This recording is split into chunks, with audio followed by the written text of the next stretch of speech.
J'ai remarqué que rien dans la vie n'est digne d'intérêt à moins que tu prennes des risques. Rien.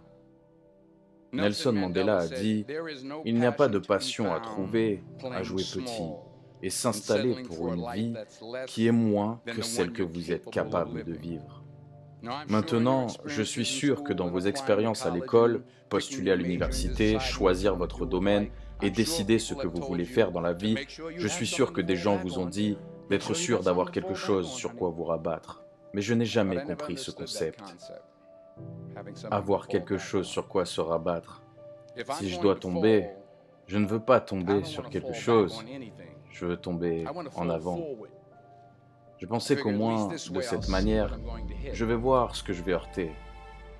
Sans consistance, tu ne finiras jamais. Alors fais ce qui te passionne. Prends des risques. N'aie pas peur d'échouer. Il y a un vieux test de QI, c'était 9 points. Et il fallait dessiner 5 lignes avec le crayon dans ces 9 points, sans jamais lever le crayon. La seule façon de faire, c'était de sortir du cadre. N'aie pas peur de penser en dehors du cadre. N'aie pas peur d'échouer gros, de rêver grand. Mais rappelle-toi, les rêves sans objectif ne sont que des rêves. Reggie Jackson a échoué 2600 fois dans sa carrière. C'est le record de l'histoire du baseball. Mais tu n'entends pas parler des échecs. Les gens se rappellent des home runs. Tombe en avant. Thomas Edison a conduit 1000 expériences qui ont échoué. Tu savais ça? Moi, je ne savais pas. Parce que la 1001e, c'était l'ampoule. Tombe en avant. Toutes les expériences ratées sont un pas de plus vers le succès. Il faut que tu prennes des risques. Et je suis sûr que tu as déjà entendu ça avant, mais je veux te dire pourquoi c'est si important. Tu vas échouer à un moment dans ta vie, accepte-le, tu vas perdre. Tu vas te ridiculiser. Tu vas être nul à quelque chose. Cela ne fait aucun doute. Et je sais que c'est probablement pas un message traditionnel pour une cérémonie de remise des diplômes, mais je te le dis, accepte-le parce que c'est inévitable. Dans le métier d'acteur, tu échoues en permanence. Et tôt dans ma carrière, j'ai auditionné pour un rôle dans une comédie musicale de Broadway. Le rôle parfait pour moi, je pensais, à part le fait que je ne sais pas chanter. Je n'ai pas eu le rôle. Mais voilà le truc. Je n'ai pas abandonné. Je ne me suis pas rabattu. Je suis sorti de là pour me préparer pour la prochaine audition et la prochaine. J'ai prié, prié et prié. Mais j'ai continué d'échouer et d'échouer et d'échouer. Mais ça ne comptait pas, parce que vous savez quoi? Il y a un vieux dicton. Si tu attends chez le coiffeur assez longtemps, à un moment ou un autre, tu vas te faire coiffer. Alors tu vas saisir ta chance. Et c'est ce que j'ai fait, j'ai saisi ma chance. L'année dernière, j'ai joué un rôle appelé Clôture sur Broadway. Mais voici la révélation. C'était au théâtre de la Cour. C'était au même théâtre où j'ai échoué cette première audition 30 ans en arrière. Le fait est que chaque diplômé ici, aujourd'hui, a l'entraînement et le talent pour réussir. Mais as-tu le courage d'échouer? Si tu n'échoues pas, tu n'essaies même pas. Je vais le répéter encore une fois. Si tu n'échoues pas, tu n'essaies même pas. Pour obtenir quelque chose que tu n'as jamais eu, il faut que tu fasses quelque chose que tu n'as jamais fait. Imagine que tu es sur ton lit de mort. Et restant là autour de ton lit de mort, il y a les fantômes qui représentent ton potentiel inaccompli. Les fantômes des idées sur lesquelles tu n'as jamais pris d'action. Les fantômes des talents que tu n'as pas utilisés. Et ils sont là, autour de ton lit, fâchés, déçus. et contrarié. Ils disent, nous sommes venus à toi parce que tu aurais pu nous faire vivre. Ils disent, et maintenant, nous devons aller dans la tombe ensemble. Alors je vous le demande aujourd'hui, combien de fantômes vont se tenir autour de votre lit quand votre heure sera venue?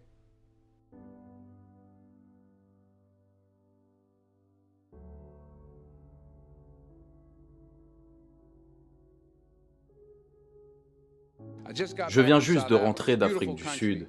C'est un pays magnifique. Mais il y a des endroits là-bas dans une pauvreté terrible qui ont besoin d'aide. Et l'Afrique est juste le sommet de l'iceberg. Le Moyen-Orient a besoin de votre aide. Le Japon a besoin de votre aide. L'Alabama a besoin de votre aide. Le Tennessee, la Louisiane, Philadelphie a besoin de votre aide.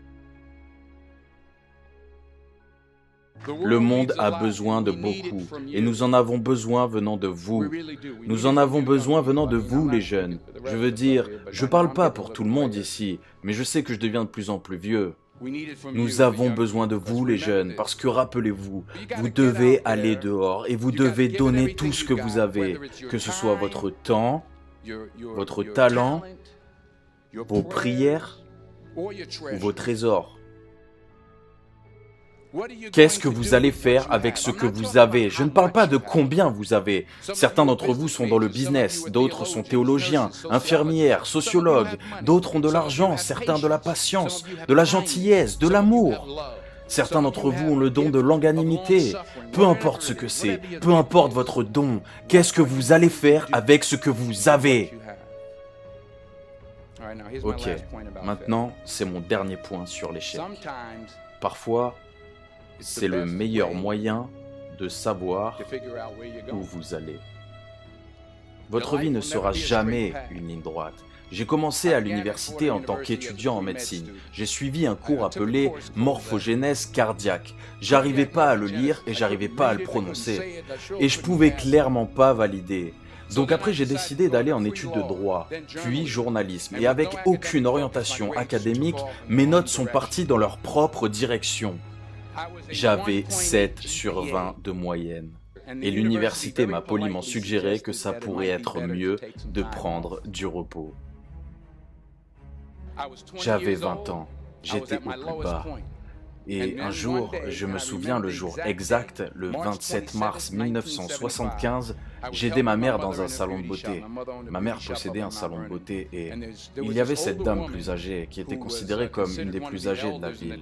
Je ne la connaissais pas personnellement, mais je regardais dans le miroir et à chaque fois que je regardais dans le miroir, je pouvais la voir derrière moi. Elle me fixait et elle a juste continué à me fixer. Et à chaque fois que je la regardais, elle continuait à m'envoyer ce regard étrange et elle a finalement dit, et elle a dit quelque chose que je n'oublierai jamais. Elle a dit, « Hé, jeune garçon, j'ai une prophétie spirituelle. » Elle a dit, « Tu vas voyager à travers le monde et parler à des millions de gens. »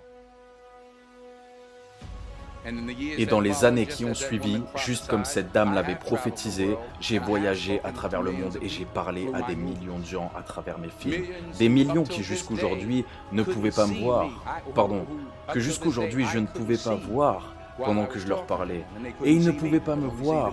Ils pouvaient juste me voir dans mes films. Ils ne pouvaient pas voir le vrai moi. Mais je vous vois aujourd'hui. Et je suis encouragé par ce que je vois. Et je suis renforcé par ce que je vois. Parce que prendre des risques, ce n'est pas juste à propos d'aller chercher un emploi. C'est aussi à propos de savoir ce que tu sais et ce que tu ne sais pas.